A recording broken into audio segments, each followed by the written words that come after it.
What is going on, guys? Episode 3, by now you definitely know what's going on. So we are here. I've been a bit slack with the filming for this episode. I was actually away all of yesterday and Rex cracked on with it yesterday. I just haven't really filmed much today except for bits and pieces which you've seen at the start there. But this thing is coming along. Look at that. So you can see Rex has made the intake pipes. They make the turbos look so much smaller. He also yesterday pulled the valve covers off, the rocker covers I should say, and actually welded some, are they AN10? Yeah, dash 10. AN10 fittings in the covers so that this thing actually now has proper crankcase breathing, which it never had before. So that is something that I've literally never had. It just had like the normal ports, which just had hoses running to the intakes, but it was pretty shitty setup. Yeah, and the PCV was obviously blocked off because it was boosted. So there wasn't a lot of breathing going on. I never worried about it before because it was fair, like it's moderately low boost, but it can never hurt to do. So this time around with the redesign, decided to put some actual breathers in it. This thing's never really breathed too heavy, so that's why Rex just ran straight to the intake. But we'll see how it goes. Should be fine, I reckon. But yeah, freaking wicked.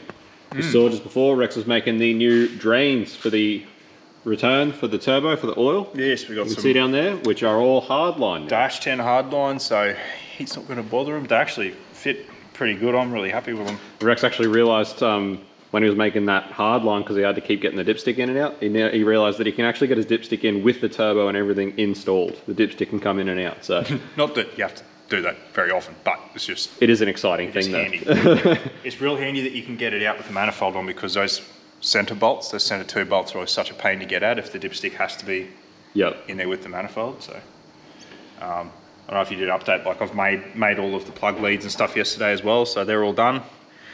This one and the front one on that side are still a massive pain in the ass to get at with the turbo and dump pipe and everything on, but there's just no way that you can possibly avoid that. They are, once they're on, they're just a pain to get on and off. You'd never try to do it hot, but once they're on though, they're still nice and safe. The boots go all the way down, and when I had the manifolds off before, I clearanced a bit more around all of the plugs so the socks fit nice. Go all the way down. Rex managed to repurpose the heat shields that were already on this thing as well, so literally just reshaped them and remounted them down. Remounted the fuse boxes, just used the old mount and just put a adapter on the side and just moved that one up into the corner and adapted that heat shield. I am thinking, even if we are considering, we're planning on ceramic coating the dump pipes as well as everything else, but I am thinking it might be worth, with all this wiring here, the dumps don't get that hot, but I think it might be a good idea to just make another proper metal heat shield that just covers that wiring, just to be on the safe side. We know what this thing was like up the beach, and I want to be able to take it up the beach, and if it's high tide and we go through the soft sand, I want to be able to just hold it flat and not worry about it. Just feed it all day is what it should be able to do. That's the idea of the revision. The idea of this rebuild is that that's what we should be able to do and not have a problem. So anyway, it's looking awesome.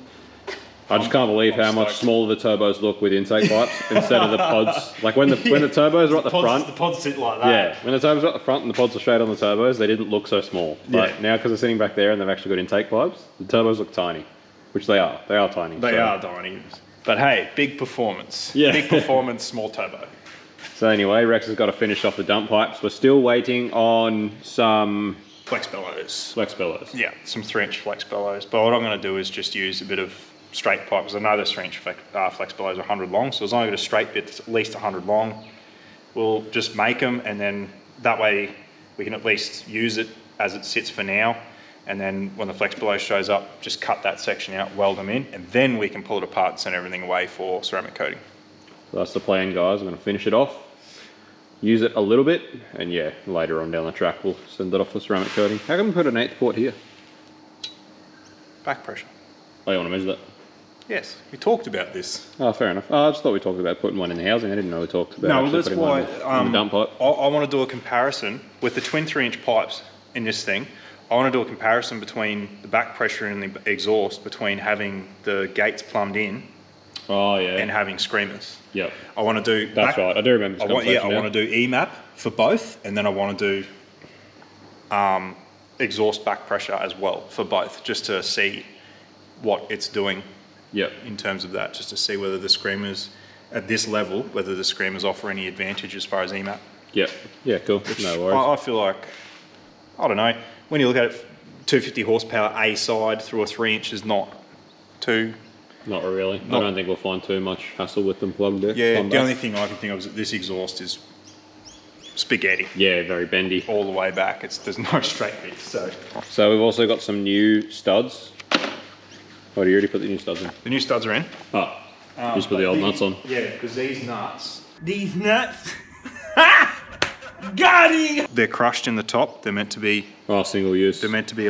that's it. They're meant to be a lock nut, so they can't come loose. So I want to use them when we put them on everything's ceramic for coated. the final time. Yeah, so I just found enough random old nuts just to put them on for now.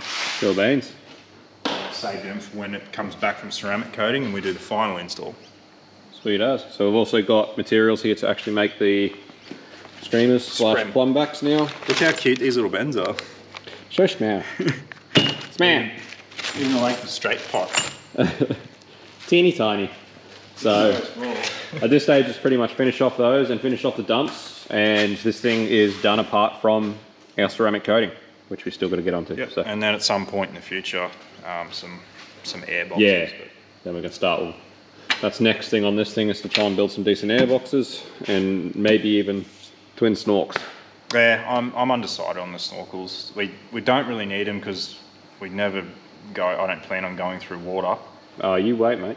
When we start doing some forward driving, there'll be water involved. At least the coils are mounted up nice and high. Yeah. Should be right. Yeah, I don't know. It's sort of... It would take away from the sleeper aspect of it a little bit, but we'll see. We'll find out. I'm just keen to... Because tomorrow we should be able to start this and run it. I'm just keen to see whether the extra intake pipe length will get a little bit more of that... Yeah, a bit more sound. dose happening. Yeah. We'll see. We shall see.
what does the world's greatest drummer do to relax? Well, you know, 3 times I was sit down.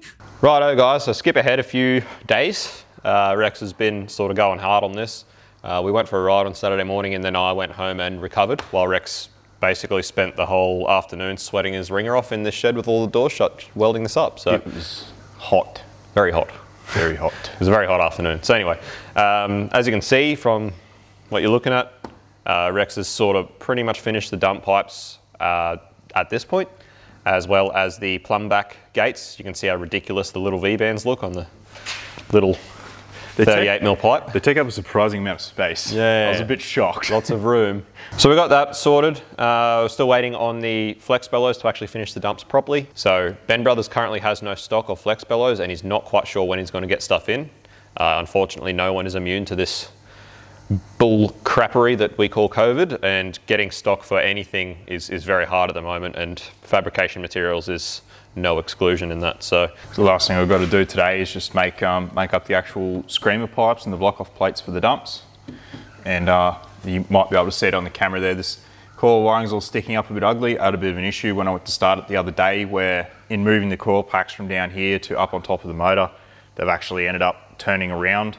I wasn't quite sure how it was going to work out, but I had a suspicion that it could happen. And yeah, when I went to start it, she was trying to fire back through the intake and stuff. So I've had to just take the small harness off the coils and turn it around, which got it running, and now it's all good. So what I'll do is just strip the tape off it and just reshape them to tidy them up and have the plugs back under the coils like they were before. So we'll get all that sorted out. Like Rex was saying, I'm going to make some screamers for this thing this time around so that we can have party mode.